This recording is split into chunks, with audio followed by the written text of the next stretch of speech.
All right, ladies and gentlemen, welcome back to the channel. Here we go with another breakdown, and this one is from Collateral Beauty. We've looked at this in the past on YouTube, and today we're looking at another small snippet from a much longer Patreon video. If you want to see the entire thing and have a new one each and every week, Patreon is the place to do it to support the podcast, the channel. Everything that is made possible is done because of the supporters of Patreon. So many thanks to you. Now, in this little breakdown section that we're going to be looking at, it's a nighttime shoot, but it's not on some giant, colossal scale.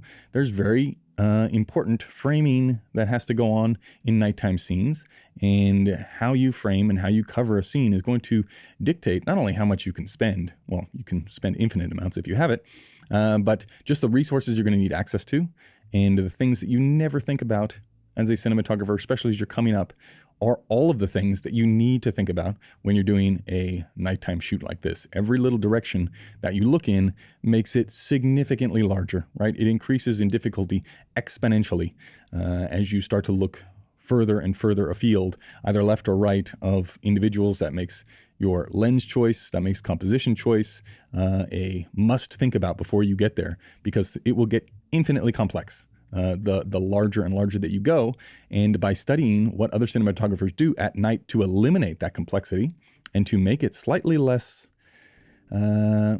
expensive for productions, because no matter what scale you're working at, you never have an infinite budget.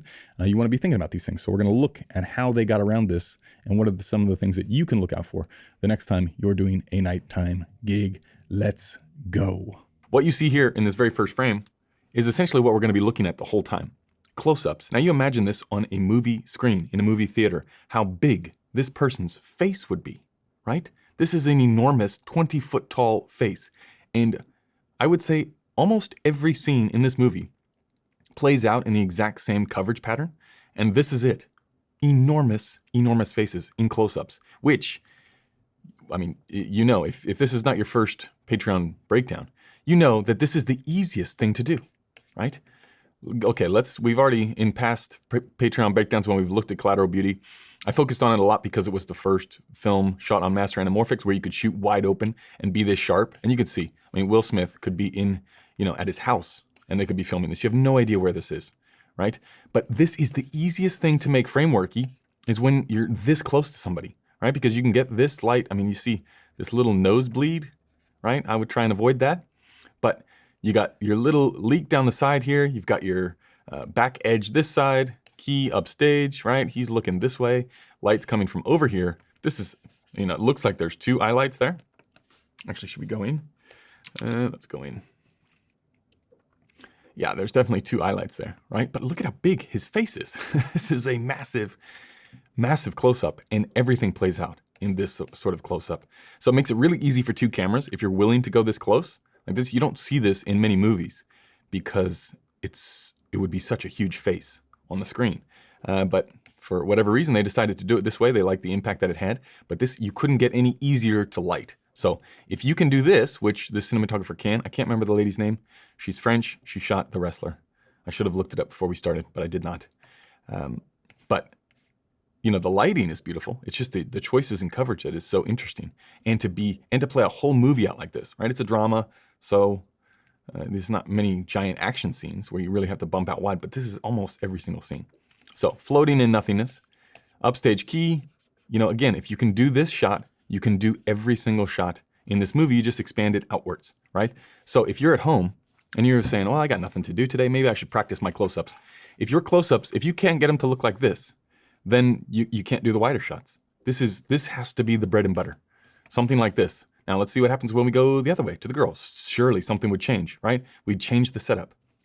Not at all, right? We've got some weird fill thing over here for her, right? There's not near as much neg. It's like a little cheek fill, but you can almost see the line of the color. See how this is a little bit bluer? This filly light that's coming in. And then this is just that little bit warmer, which you can feel on this side of the face. But still, we're looking for the reflections. Still got the exact same setup. Still floating in blobs of nothingness. Still got our little hair light.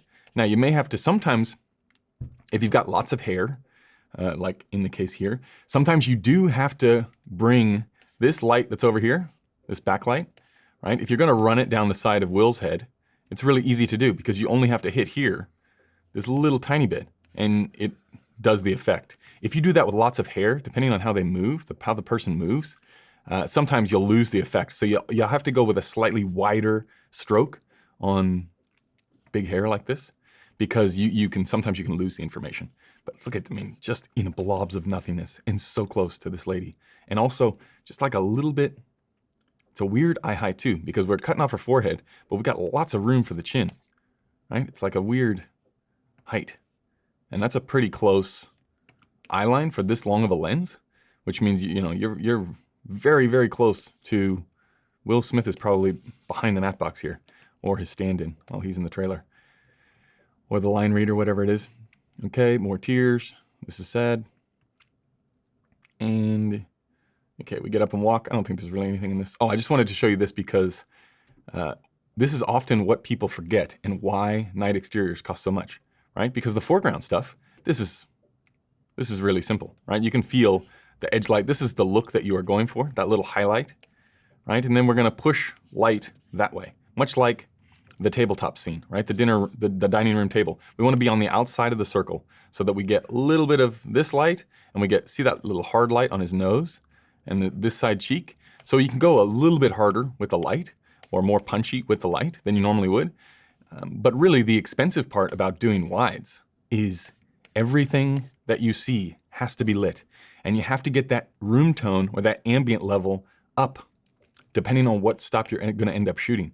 Because, yeah, you could probably get exposure from these things if you're going to be at 1.9, but then what do you have to do for the other buildings? What does that mean they have to do in the foreground? If you're going to be wide open like that, you can see the size of the reflection here of just how big this level is up here. It's where you bring in the overhead, right? You're going to have the crane. And in the pre-production, you're going to be like, okay, as we steady cam out here, as this scene plays out, where don't we see? Well, we never see down this way, so that's where we're going to plant the base of, now you see the fixture in the actual car itself. If we go back a little bit, right, you can see right there, all right? So it's just up here, but we don't want it blasting into the background. We only want that level coming this way, right, over the top this way. So it's going to be slightly angled, but it's going to be really, really toppy, because we don't want too much exposure change as we make our way over to the car. Come around, and you'll start to see see how we're on the outside of the circle still? Look at this. We've moved all the way over to this position, right, which is probably at least 12 feet, but we're still getting this. And look at the guy in the background. See how he's not getting any light, right? He's not getting some weird fronty fill because we box in the overhead. You want to keep the spill contained, and you want to draw, if you were going to do an overhead view of this, right? So let's say, don't look at these people right now. Let's just draw our overhead here like this.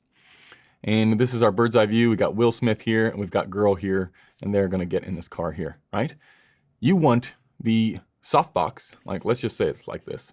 You want the softbox in here so that we're blocking all of the light on this side and around the back. So the only thing coming out is this way and then straight down, right? So that's how you get this little push here, right? That's how you get this little line down here, and that's how you cover up this whole car. See how the whole car is getting hit?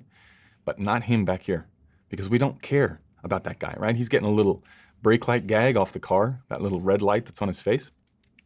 But really, having one softbox in there, not that difficult. Not even, by the time you get the crane, by the time you hire it out and you get the thing up and you get it loaded up, you're going to have a pre-call for lighting and grips, and it's going to get a little bit expensive.